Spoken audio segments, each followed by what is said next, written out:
She was preparing for the perfect wedding, but her 9-year-old daughter stood in front of the altar and shouted, "You don't know who he really is."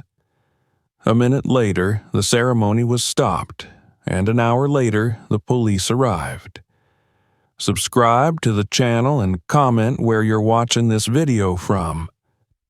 The ocean breeze moved lazily across the bluff, carrying with it the scent of salt and seagrass, mingling faintly with roses blooming along the white stone paths of the cliffside estate. The morning sun broke softly over the Pacific, washing the villa's sprawling terraces in muted gold. It was early still, but the house was already stirring with motion and light. Inside, preparations pulsed like a quiet storm, subtle, disciplined, relentless. Every corridor hummed with activity as florists carried buckets of hydrangeas, servers polished rows of fluted crystal, and the wedding coordinator whispered instructions through a discreet headset, her clipboard clutched like a weapon. Hazel Marlowe stood in the master suite of the villa, the French doors open to the balcony, the gauzy curtains breathing with the wind. Her bare feet pressed into the soft Persian rug as she reviewed a digital checklist on her tablet, her thumb hesitating over the line labeled "Officiant Arrival Confirmed." Everything was on time. Everything was in place. The wedding that had taken 6 months and more money than she'd like to admit to plan was unfolding with the precision of a luxury watch. And yet, she set the tablet down and moved to the window, gazing past the balcony to the ocean. Beneath her calm exterior, a thread of tension wound quietly through her ribs. She had told herself it was excitement, the normal flutter of a bride hours before she walked down the aisle, but she knew better. It was a different kind of tightening, the kind that didn't belong to nerves, but to instinct, to some small voice buried deep that insisted on being heard. She was 40 years old, a widow for 6 of them. She had built her architecture firm from nothing, raised her daughter alone, survived the kind of grief that empties a person of color, of shape, of sound, and she had rebuilt. She had remade herself from the broken pieces. The thought of being vulnerable again, truly vulnerable, had seemed impossible. Until Graham. He had arrived like the last chapter in a book she hadn't realized she was writing. Smooth, attentive, grounded. He had a disarming charm, the kind that made strangers feel like old friends within minutes. They had met at a design benefit in Napa, and by the second date, she had laughed again, really laughed, for the first time in years. Over time, he'd blended into her world effortlessly, never pushing too hard, always patient. He had embraced her daughter Lily with the soft persistence of someone who understood grief and knew how to wait beside it. Hazel had let herself believe in him. In the future, they might build, in the comfort of not doing everything alone anymore, and today that belief would be sealed with vows. The door behind her opened with a quiet creak, and she turned to see Lily standing in the threshold. "Sweetheart," Hazel said gently, "you're up early." Lily stepped into the room, the hem of her soft cotton nightgown brushing her ankles. Her hair was still tangled from sleep, her eyes darker than usual. She looked like a child, trying not to look like one. Hazel knelt, brushing the hair back from her daughter's face. "You okay?" Lily didn't answer right away. Her lips pressed into a small, reluctant line, her gaze fixed on her mother's face with that same searching look Hazel had seen so many times, the one that always seemed to see more than it should. "I had a dream," she said finally, "about the wedding." Hazel smiled, though something in the girl's tone caught her. "A good dream or a weird one?" Lily hesitated. "You were walking toward the garden, and everyone was smiling, but I couldn't move, like I was frozen, and I was yelling, but no one could hear me. Hazel's smile faded just slightly. She wrapped her arms around Lily and pressed a kiss into her hair. "It's just nerves," she said softly. "A big change, that's all." Lily's voice was quiet against her shoulder. "I don't like him, Mom." Hazel pulled back just enough to look into her daughter's eyes. "Graham?" A reluctant nod. "We've talked about this," Hazel said, keeping her voice steady. "He's been good to both of us. It's okay to be scared, but this is a good thing, you'll see." But Lily didn't nod again. She simply looked down, her fingers curling into the edge of her sleeve, her small shoulders stiffening in that way Hazel recognized too well. It was the posture of silence. The silence that followed when a child believed that what they had to say wouldn't matter. Later, as the house swelled with the arrival of guests and the wedding party began to take shape around the curated perfection of the garden terrace, Hazel found herself glancing toward the staircase more than once, wondering what Lily was thinking, where she had gone. The girl had always been introspective, more observer than participant. It wasn't unusual for her to withdraw during big events. And Graham had always understood that. He'd never pushed. He had always said the right things. Still, a whisper tugged at the edges of Hazel's thoughts. Downstairs, Graham stood near the fountain, greeting guests as they arrived. His dark suit was perfectly tailored, his shoes catching the light as he shifted with easy confidence. Every gesture, every nod, every smile, practiced, precise. People loved him, and why wouldn't they? He was charismatic, intelligent, patient, the kind of man who knew which wine to pair with what cheese, who remembered birthdays, who always arrived with a thoughtful gift. He was, by all appearances, exactly what Hazel deserved after years of holding everything together alone. And yet, from an upstairs window, Lily watched him. Her fingers pressed against the glass, her face half-shadowed. She watched as his expression changed when he thought no one was looking, when he put his phone to his ear and turned slightly away from the guests.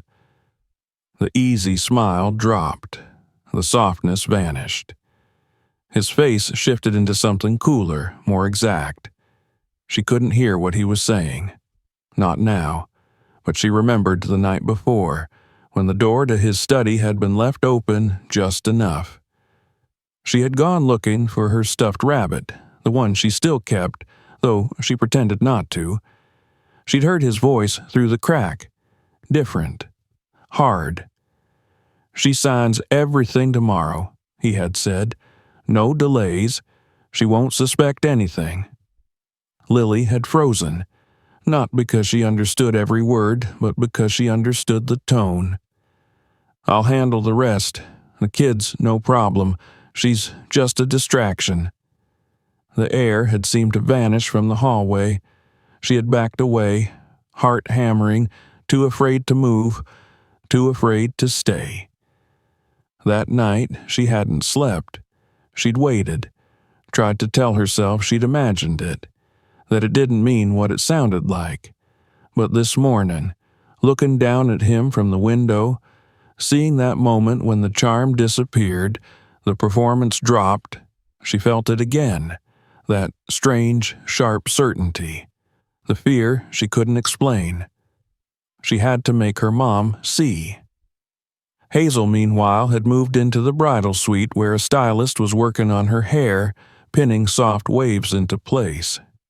The gown hung nearby, the delicate beading glinting faintly in the filtered sunlight. The wedding planner checked her notes, murmuring timelines and adjustments. Everything was on schedule. Everything was elegant. Everything was flawless.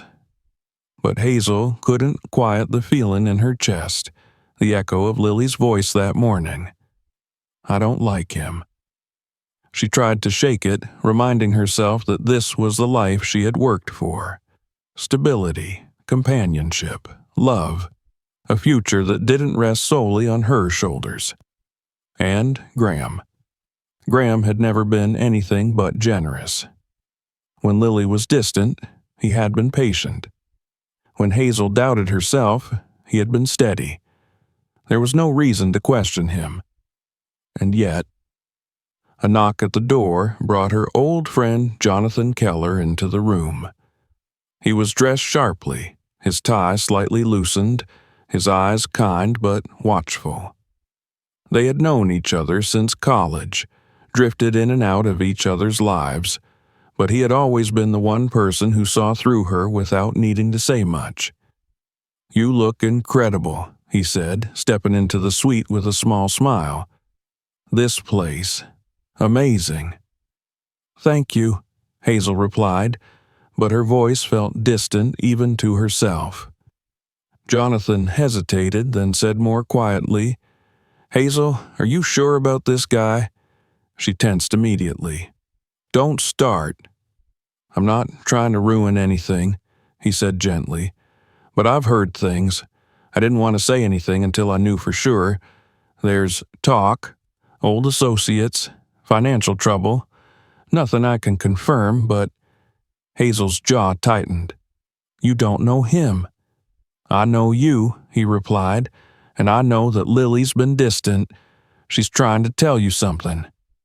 Hazel's hands trembled slightly as she reached for the gown. "She's a kid. She misses her dad. This is hard for her." Jonathan nodded slowly, but his eyes didn't waver. "Just keep your eyes open." Hazel said nothing. She turned toward the mirror, where her reflection looked back at her in fragments, elegant, composed, regal, and somewhere beneath it, afraid. As the sun climbed higher over the coastline and the first glasses of champagne were passed beneath the wide white canopy, Lily sat alone in her room. Her heart pounded in her chest, and in her lap rested the stuffed rabbit she had retrieved in secret. She didn't know what she was going to do, but she knew this: she couldn't let her mother go through with it. She wouldn't be believed. She was just a kid, but she had to try, because if she didn't, if she stayed quiet, everything would be lost.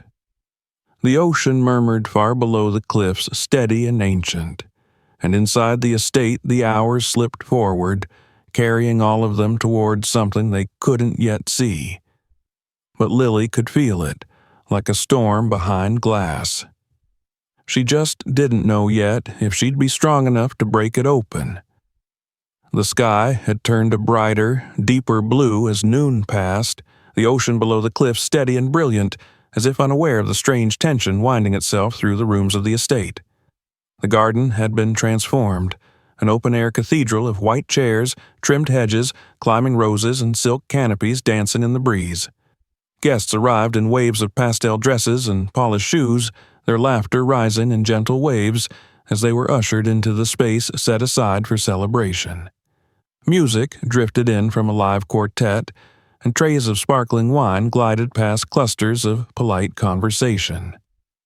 Inside the villa, Hazel stood in front of a full-length mirror in the dressing room, the wedding gown now molded to her form, its smooth ivory fabric catching light like still water. Her hair had been done, her makeup finished, and the bouquet of ranunculus and eucalyptus waited nearby in a crystal vase. Everything was ready. Everything was in motion. And yet, as she looked at herself, at the woman she had become, the poise she had cultivated, the beauty she had been assured was effortless, something inside her was not still. Her hands, clasped tightly before her, trembled ever so slightly. She told herself again it was normal. Every bride felt this. Cold feet, people called it, as if fear were a matter of temperature. But this wasn't fear of commitment.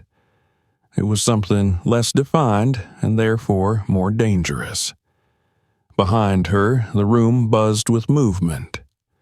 The photographer darted between angles, the wedding planner whispered updates into her earpiece, and a bridesmaid offered Hazel a glass of water she hadn't asked for. Everyone treated her as if she were royalty, and yet not one of them noticed the stiffness in her posture, the way her eyes moved, not at her reflection but toward the door. She was listening for footsteps. Not Graham's. Lily's. She hadn't seen her daughter in over an hour. The last time had been in her bedroom when she had tried once again to explain how she felt. Hazel had dismissed her. Not harshly, but firmly. And when Lily hadn't reappeared, Hazel had assumed she needed time. Still, the memory of the conversation returned now with uncomfortable clarity. "I don't like him," Lily had said again, quietly but with certainty. "He isn't who he says he is." Hazel had sighed, sitting beside her on the bed. "Sweetheart, you just miss your dad. This is new. You're scared." Lily had looked away. "That's not it. He's been nothing but kind to you. That's what makes it worse." Hazel had tried to soothe her, to hold her, to reassure her that nothing would change, that love could be shared. But Lily hadn't leaned into her arms.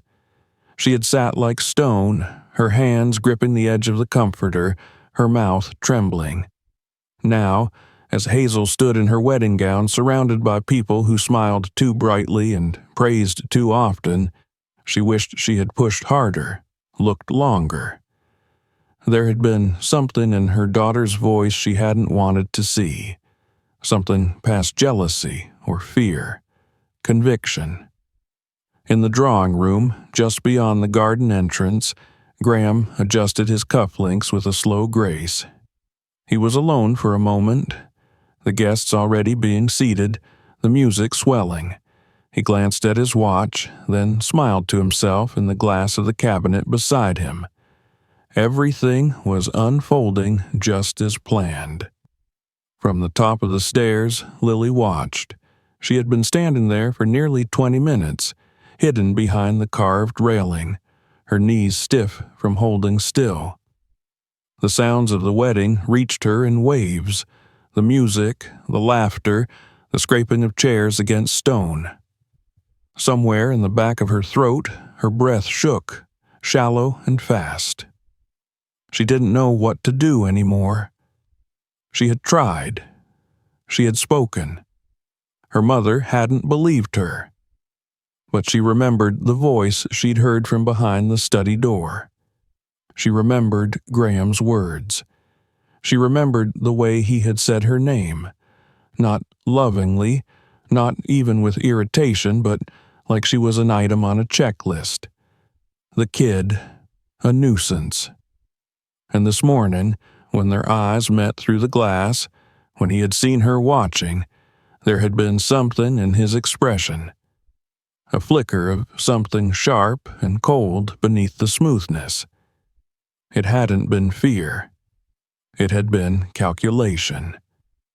Her hand tightened on the banister. She couldn't let it happen. A voice called for the bride. It was time. Hazel's heart leapt as she was led toward the garden doors. The planner held her veil, the photographer stepped back to capture the moment, and the quartet's music shifted into the familiar swell of processional notes. The officiant stood beneath the archway of flowers. Guests turned in their seats. A silence, filled with anticipation, began to settle. And then Lily stepped forward. She emerged from the house like a shadow becoming form, her dress fluttering slightly with the movement, her arms tight at her sides. Her breath was too loud in her ears, but she kept walking, straight down the stone path between rows of white chairs, her eyes fixed on her mother. "Stop," she said, her voice louder than she thought it could be. "You can't do this." The music faltered. The guests froze. Hazel stopped mid-step, veil trembling in the air. The planner whispered something, frantic, into her headset, and a photographer lowered his camera with a slow, confused motion. From the front, Graham turned. His expression changed instantly, from warmth to concern, from charm to confusion. "Lily," he said, and the gentleness in his voice was almost believable. "What's wrong?" But Lily didn't look at him. Her eyes were locked on Hazel. "You can't marry him," she said again. "He's lying to you." There was silence so thick it might have been a wall. Hazel couldn't move. Her mouth opened, but no sound came out. The world narrowed to her daughter's face, flushed, trembling, desperate. "Lily," Hazel said finally, "what are you doing?" "He's going to take everything," Lily said, her voice rising. "I heard him. He said you'd sign papers tomorrow. He said you wouldn't even suspect." Graham's jaw tightened. He turned slightly, a flicker of unease behind his eyes, but he forced a smile. "She's just frightened. Big changes are hard. We've talked about this." Hazel shook her head slowly. "You said paperwork?" Lily nodded fiercely. "I heard him say it last night. He didn't know I was there." Graham's voice grew firmer. "This is a misunderstanding." But Lily's eyes blazed. "No, it's not. He said he'd handle you, that you trusted him, that no one would believe me." Hazel's chest twisted, the crowd murmuring now in confusion and discomfort. She felt exposed, raw, her daughter's voice cracking through the illusion of the moment. Jonathan was suddenly at her side.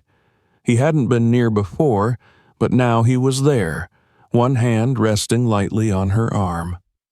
"Hazel," he said softly, "listen to her." Graham's head snapped toward him. "You're not part of this." Jonathan didn't flinch. "Maybe I should have been." Hazel turned toward her fiancé, her eyes searching. "Tell me it's not true." "Of course it's not," Graham said quickly, but there was a flicker, too fast for most to see, in his gaze. A twitch, a tightening of the mouth, and Hazel, trained to notice what people didn't say, noticed everything. She took a slow step back.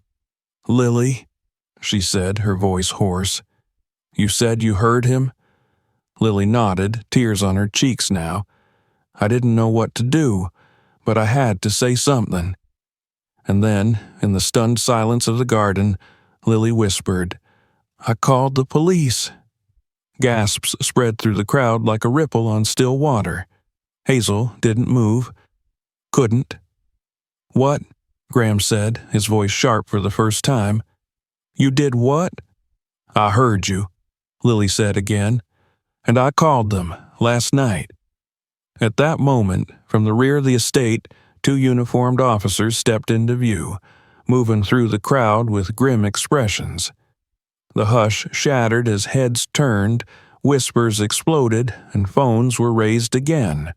But now, not to photograph joy, but something unraveling. One officer stepped forward.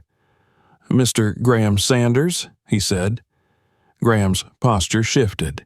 He straightened, but his shoulders tensed. "Please, come with us." Hazel didn't hear what he said next. Everything became a blur.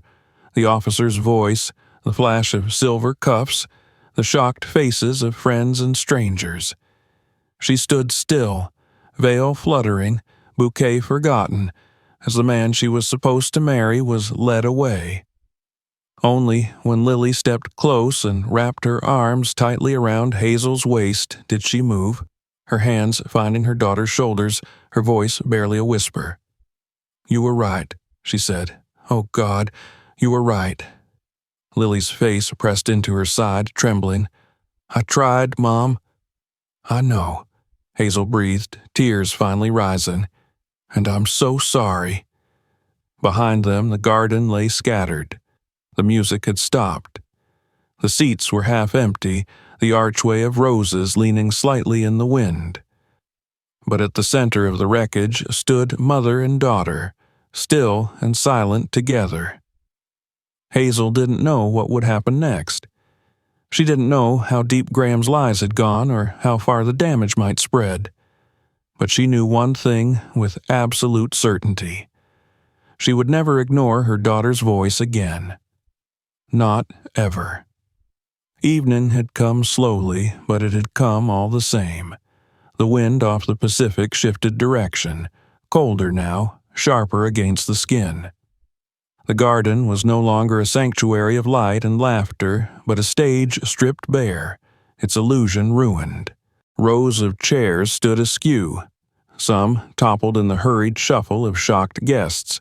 Rose petals were scattered and bruised across the flagstones, their perfume now faint beneath the scent of disturbed earth and ocean salt. Champagne glasses, half drunk and forgotten, sparkled like debris beneath the strings of unlit fairy lights. Somewhere in the distance, the quartet had packed their instruments in silence, and the hush left behind was dense and uneasy. Hazel sat on a velvet bench inside the drawing room, still in her wedding dress, though it no longer clung to her like a symbol of grace. The silk was wrinkled where she had knelt, stained faintly at the hem with dirt and spilled wine. Her hair had come undone in places, and the decorative pins in it now felt like needles against her scalp. She had barely moved since the police car rolled away with Graham in the back seat, his hands cuffed in front of him, his eyes locked on hers through the rear window, eyes not of a betrayed lover, but of something colder, something unfinished. Lily sat beside her, knees pulled up beneath her dress, arms folded tightly across her middle. Her small face was pale but composed, the red around her eyes still fresh, but her breathing had calmed. She hadn't spoken since they had stepped out of the garden. Hazel had said little as well. The silence between them wasn't awkward. It was something else, solemn, shared, a quiet born not of distance but of the weight of everything that had been revealed. The estate staff had retreated to the periphery.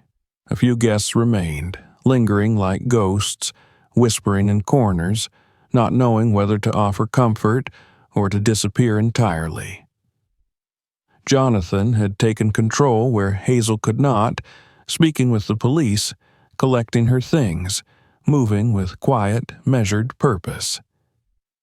He had knocked on the drawing room door only once, saying gently that the officers would need her statement when she was ready. She had nodded, but she had not yet stood. Hazel looked down at her hands. They were trembling. She hadn't noticed before, too numb to feel the aftershock. The image of Graham, calm as ever while the officer read him his rights, repeated itself like a cruel echo in her mind. He had looked at her not with fear or remorse, but with irritation, like a man whose plan had been interrupted, not unraveled. The folder. The word pressed itself into her mind like a whispered command. There had to be something more, something beyond Lily's testimony, beyond the charm and the cracks in the mask. Graham had always been meticulous. His routines, his stories, his accounts. There had never been any carelessness, no slips of memory or habit. And yet, Lily had overheard a conversation, one not meant to be heard, and if he had made one mistake, there might be others. Hazel rose slowly from the bench, the weight of the dress heavy against her spine. Lily looked up but didn't speak. Hazel met her daughter's eyes with quiet resolve. "I need to look," she said softly. "I need to know how far this went." Lily nodded, her face unreadable. "I'll come." Hazel hesitated, then shook her head. "Stay with Jonathan for a moment. I won't be long." Lily didn't argue. She simply slid off the bench and walked to the hall without a word, leaving Hazel alone. The study was down the east corridor, a room Hazel had rarely entered.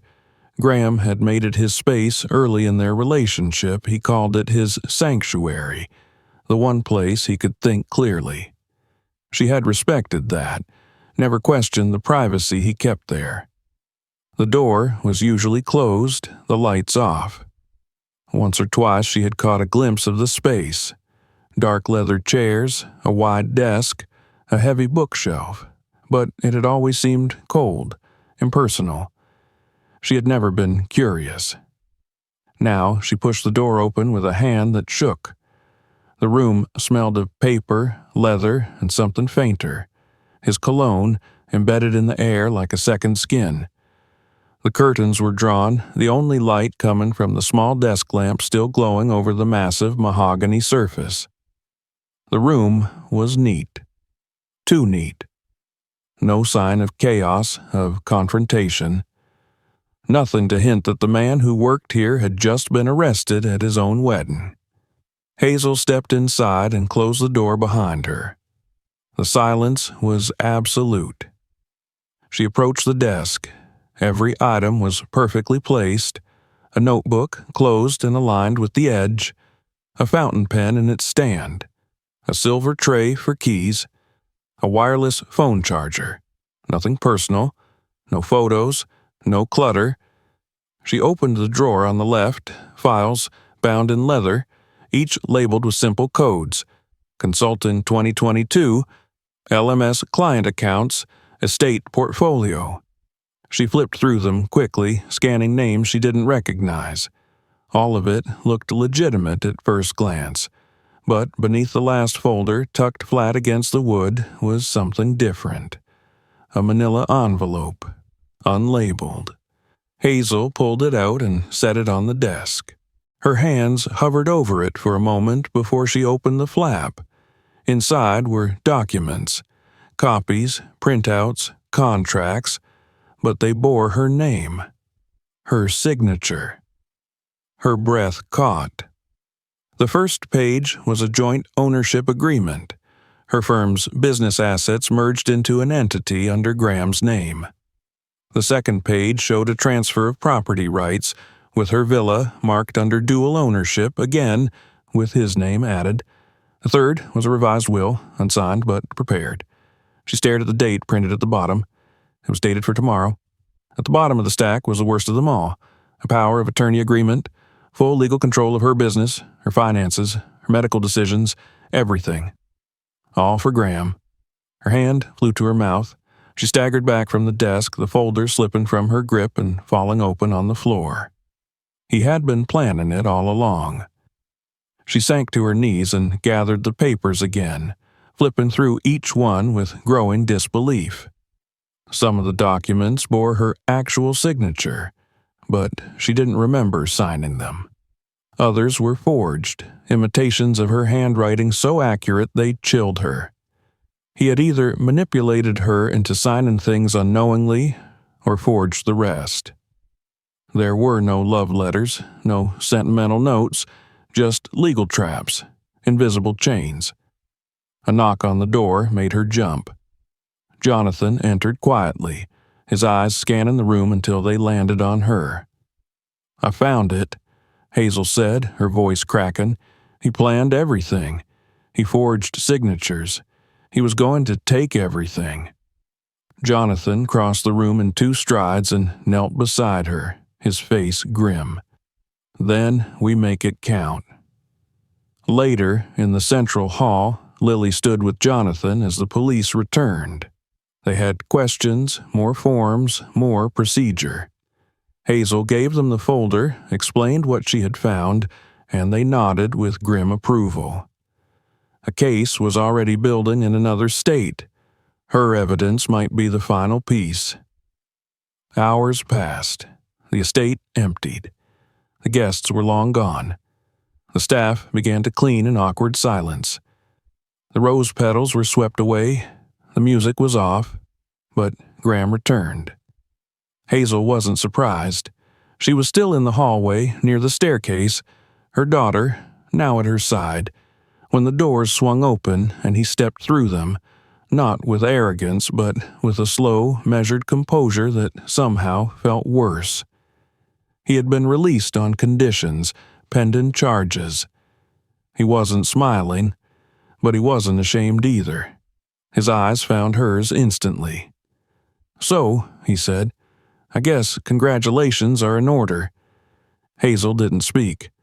Lily flinched beside her but didn't retreat. "You'll regret this," he said. His voice was quiet, not threatening, not loud, but it carried something poisonous in its softness. You have no idea what you've destroyed." Hazel stepped forward, her voice steady. "You already lost." Graham's eyes narrowed. "You think this is over?" She held up the folder. "I found everything. I gave it to the police. There's nothing left to lie about."